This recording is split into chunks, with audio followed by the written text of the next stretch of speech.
Welcome to today's Explainer. We are going to dive straight into a question that honestly keeps a lot of people up at night. How exactly do project managers tame massive, complex projects? Well, they use two absolutely foundational tools to stay on top of everything: the work breakdown structure and the Gantt chart. If you've ever felt like a project is just way too big to handle, like it's literally crushing you, you are in the exact right place. We're going to look closely at how the pros break things down to maintain total absolute control from day one right through to the finish line. Just like we break down massive projects into manageable pieces, I've broken down this explainer into 5 pretty straightforward phases. We'll start with taming that project monster, dive into the work breakdown structure, master the Gantt chart, connect the two together, and finally, bulletproof your plan. Let's get into it. Phase 1. Taming the project monster, moving from chaos to control. Let's talk about that universal feeling of project overwhelm.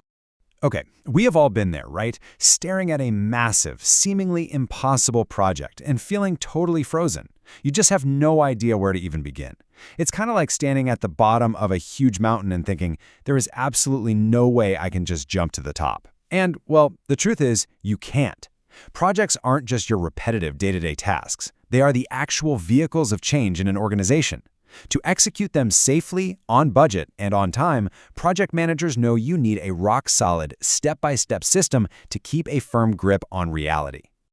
To cure this overwhelm, we need to introduce our two lifesavers. First up is the work breakdown structure, or WBS. This is your foundational blueprint. It's basically a strict hierarchy of deliverables that tells you exactly what needs to be done. Second is the Gantt chart, which is your visual schedule. This maps that activity graphically against time, telling you exactly when it all happens.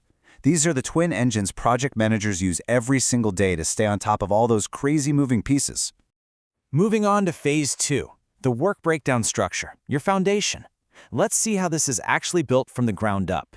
Now here's a really fascinating insight from Kim Colenso of Artemis Management Systems. You probably already know how to make a work breakdown structure without even realizing it. Seriously, you can think of the WBS as that classic middle school outline. Remember when your teacher made you write an outline before a big history report?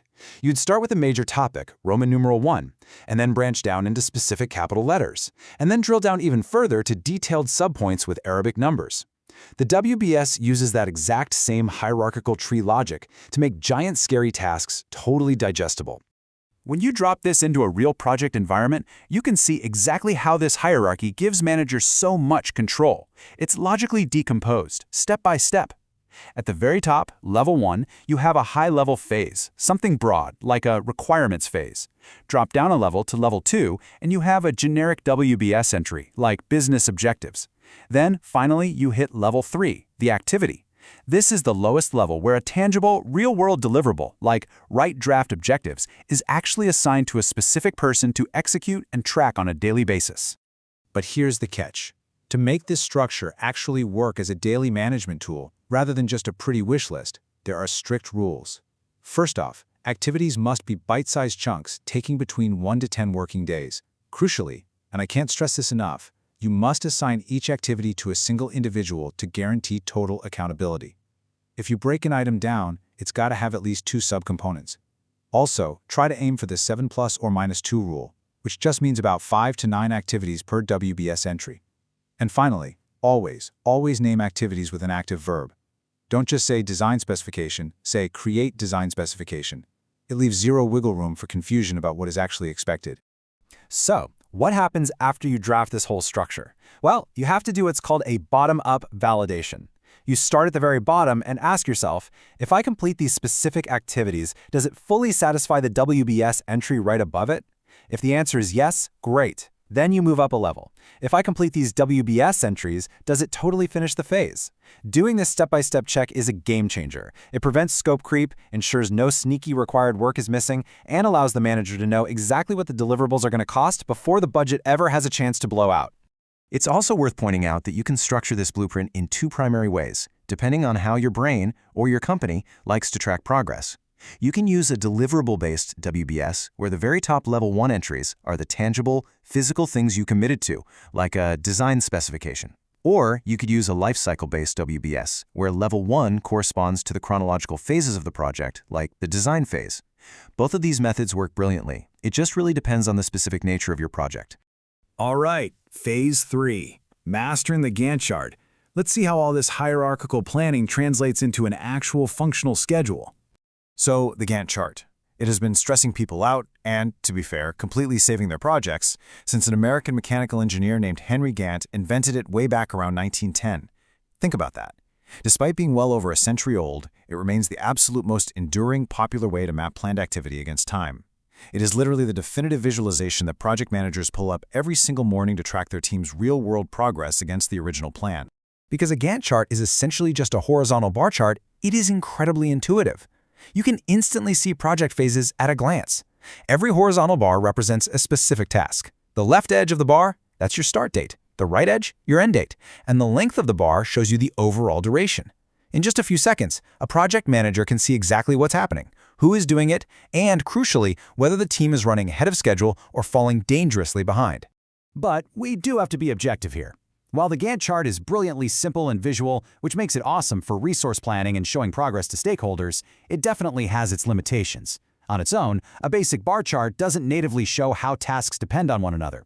Plus, if a project is enormously large, the chart can turn into a visually overwhelming nightmare. It also kind of struggles to adapt quickly if your project is experiencing rapid, fundamental scope changes day to day. Which brings us to Phase 4, connecting the WBS to the timeline.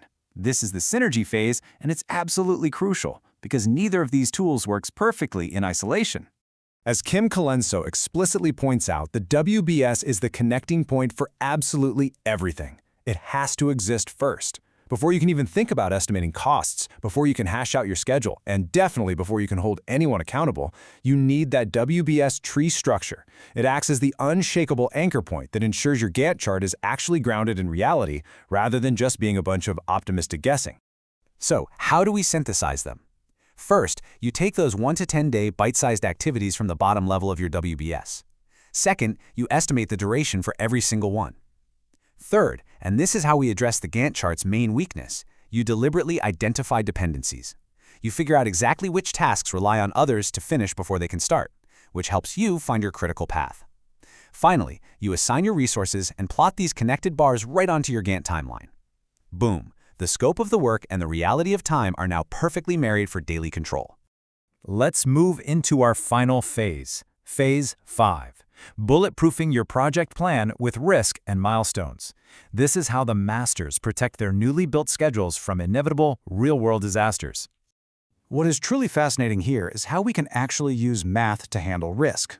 Let's say you identify a risk event that has a 25% probability of happening. And if it does happen, it's going to cause a 4-week delay. Well, you don't just panic and hope for the best. You do the math. 25% times 4 weeks equals 1 week.